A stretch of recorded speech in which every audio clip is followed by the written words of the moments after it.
আল্লাহর কাছে যখন জান্নাত তোমরা চাইবা, ছোটটা চাইবা কেন, বড়টা চাও, ফেরদাউস চাও। ছোটটা যাবো না, কোনটা যাবেন?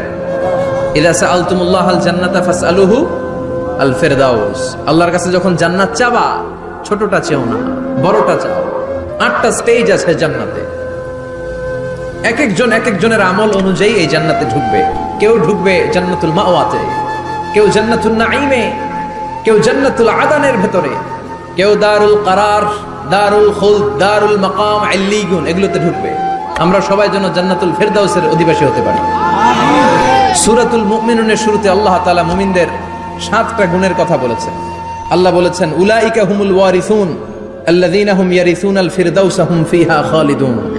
এই 10টা আয়াতের ভেতরে যেই 7টা গুণের কথা আছে, কোন ব্যক্তি, কোন মুমিন বান্দা যদি এই 7টা গুণ নিজের মধ্যে ধারণ করতে পারে, তাহলে বাবা মারা গেলে ছেলে যেমনি বাবার সম্পদের ওয়ারিশ হয়ে যায়,